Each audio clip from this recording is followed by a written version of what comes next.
Hello and welcome to Enchantment of Eternity's review for Better Call Saul Season 5, Episode 8, Bagman. This video is part of a series of videos where I review episodes of Better Call Saul, so I have to start with a spoiler warning for Better Call Saul up to Season 5, Episode 8. If you haven't seen up to this point, you will not want to watch this video, otherwise some things will be spoiled for you.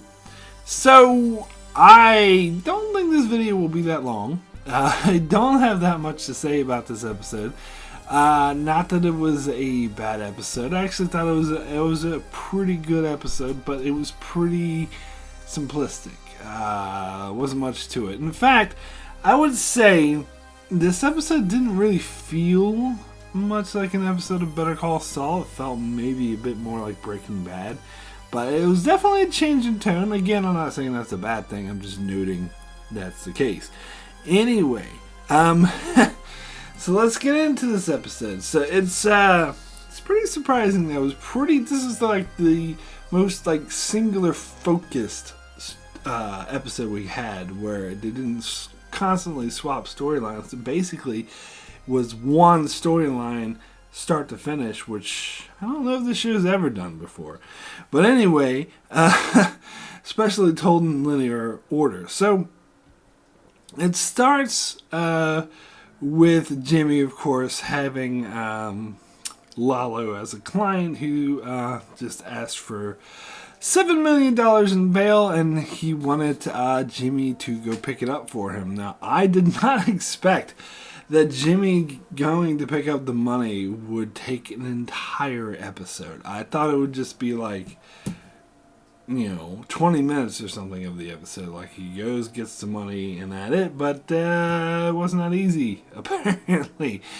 So, Lalo's... And I gotta renew my objection, like a lawyer, renew my objection to the fact that Lalo's gonna pay $7 million for his bail, and that's not gonna look at all suspicious to anyone, how he managed to come up with $7 million. But anyway, Lalo was stating, asked Jimmy to go pick up the money. He was telling him where to go. He has to drive down past Las Cruces and down the highway, and then take an exit, and then from that state road, then take like a dirt road for 30 miles. And he's like, whoa, a dirt road for 30 miles? He's like, well, yeah, we can't just do it. So basically they're making it clear that it's in the middle of fucking nowhere.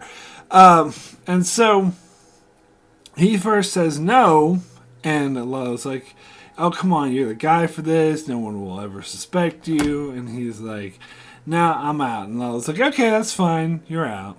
And so Jimmy gets up to walk away. But like always, so in this character, he can't leave good enough alone.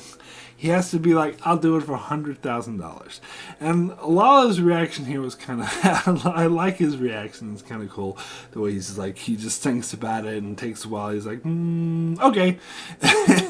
And that is interesting. I wonder if Lalo like respected him more for doing that, or maybe, I'm not sure, maybe that amount of money was nothing to him, because he kind of challenged him to it, but Saul, stuck to his guns. But yeah, he's kind of, you can tell he's going to regret doing that later. So, and he has this policy of open honesty with Kim, so he tells her about it. Of course, he's not completely forthcoming with the details, but he basically says the whole thing, and she begs him not to go. She is like generally fearful for his life, but he's like, nah, it'll be alright. It will be fine. He assures her that everything's going to be fine. Nothing's going to happen. So he goes down the dirt road forever, and he meets up with the cousins. And then the meeting goes where, he's talking a lot, as he always does, and the cousins, of course, don't give a shit. They just get in the car and drive off. So he's driving back on his merry way.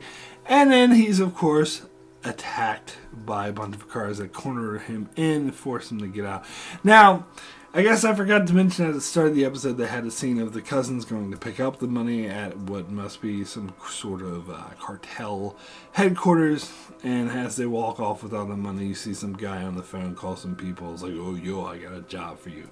Now here's some, and this is obviously the people that came to rob Saul. So do these people work for the cartels? I mean, the guy who called was in that same safe house. So, this is like an internal job? Like they're robbing? Won't like the cartel bosses have an issue with this? Like, would they do so blatant to rob the cartel? I don't know. That part of it is a bit. Maybe they'll explain this a bit more in the episode. But it seems like stealing from the cartel is not a very smart thing to do. So I'm not sure what's going on here. But regardless, they corner him and they get the money, and he scared out of his mind, obviously. And I like the way that Bob Odenkirk plays him, because it's obvious that he's ill prepared for situations like this. Like, he was not expecting anything like this. And he, of course, so goes along with them, but of course they go to shoot him, which I would be surprised if they didn't. It would make no sense for them to leave a witness alive. So we do know that, Saul Goodman does not die, because then he wouldn't be in Breaking Bad. So we know someone's going to come and save him.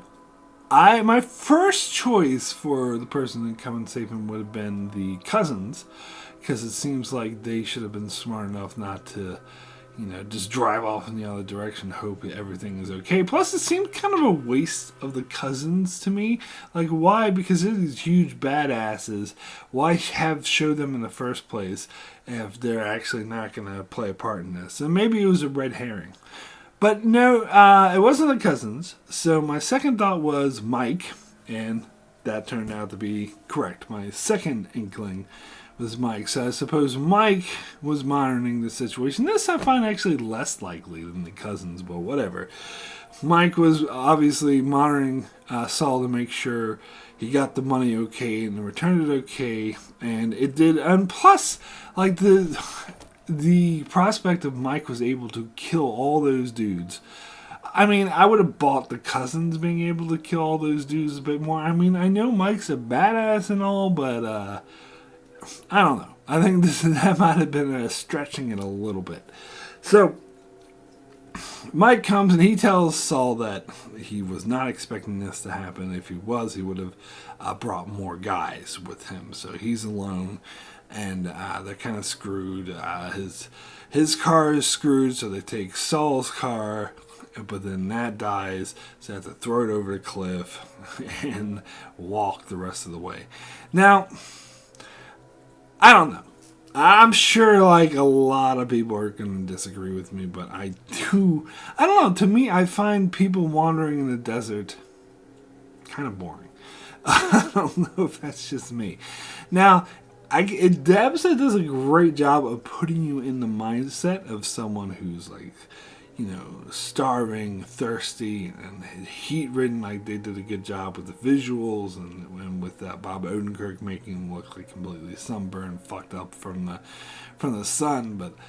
And it does a great job putting you in that mindset. But I don't like being in that mindset. It's an uncomfortable place. But some people might find that great storytelling. I don't know.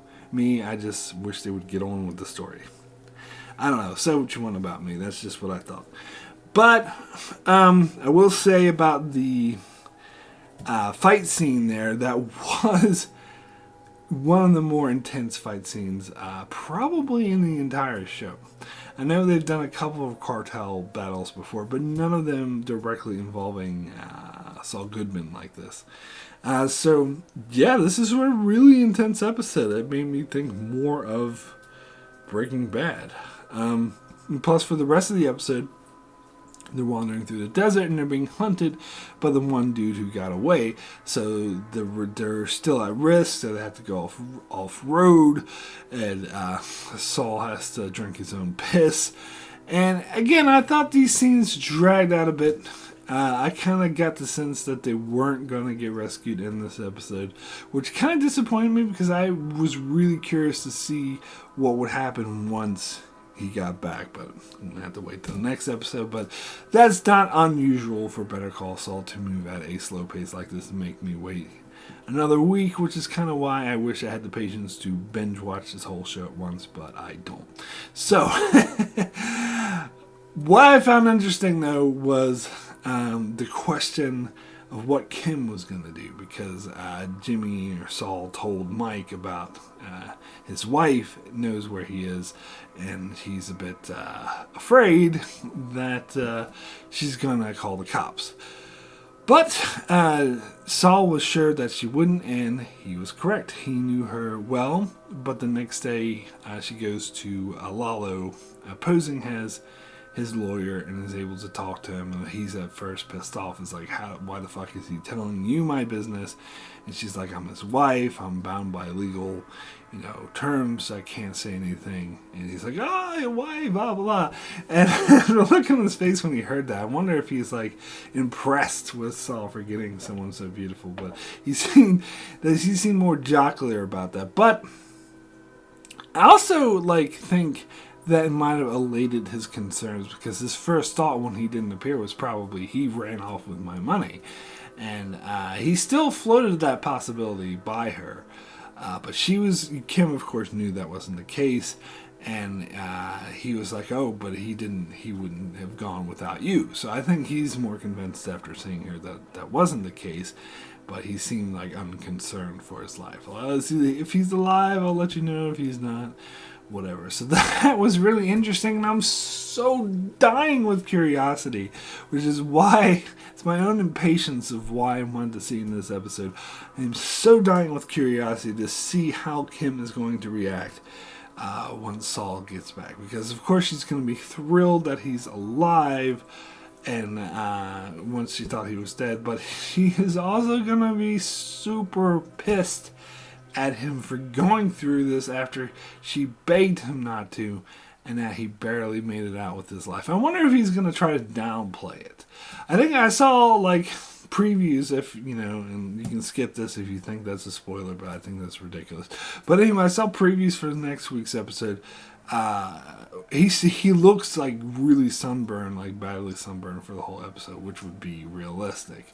So he's gonna have a hard time bullshitting Kim about this. I think my guess would be that he's gonna have to tell her about what happened. So we get a scene like Saul's definitely losing strength and losing the ability to go on. And eventually the dude who's hunting them catches up to him, and Saul's like, fuck it, I'm going to go out and walk anyway. Now, it's unclear to me if Saul was doing that intentionally so he could be the bait so Mike could kill them, or if he just wanted the other guys to kill him to get him over with, or he just wasn't thinking at all. I would tend to go with he wanted to be the bait, because that's what the case was.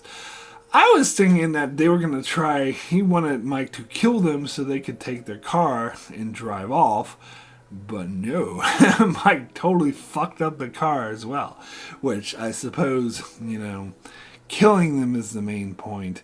The car is kind of a secondary term. Actually surviving is probably, primary concern. So, he didn't say anything after that, though. But with those guys out of the way, they're free to just walk down the road without having to hide in the middle of the desert, so it makes their journey easier. And they seem to imply that they're almost there anyway, so they're probably going to get into cell phone range soon enough anyway. So yeah, very interesting episode. As I said, it was very exciting. Something that's kind of unprecedented for Better Call Saul to be so focused, and that's suspenseful, I shall say. But I gotta be honest, as much as I did love those fight scenes, I thought the desert walking was a tad bit boring, and it's not like we got character development between Mike and Saul. They didn't really talk all that much. And it was just sort of the typical old people were,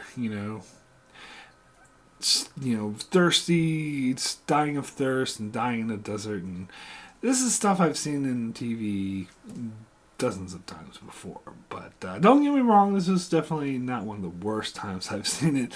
Everything around it was great. But it's not really what I watch Better Call Saul for. I'm more interested to see the repercussions, the consequences of what happens in the episode than the episode itself. So anyway, my rating for Bagman out of 10 is a 7. Very good. Very good episode. Very interesting. As I said, very suspenseful. And it was kind of a huge moment for Jimmy, for Saul, that he let his greed sort of drive him to do this thing. And you would think that this would make him not want to do anything like this ever again, but we know that's not going to be the case. So it's going to be curious to see how this affects him going forward, and of course how it will affect his relationship with Kim, as it could have really dire consequences for that. So anyway, that is it for my review of Bagman. I will be back next week to cover the next episode of Better Call Saul, so be sure to check that out. Also, check out my channel as I continue to cover Better Call Saul, as well as covering other shows like Star Trek The Expanse and more, so be sure to subscribe so you can keep up with all of that. And thanks a lot for watching.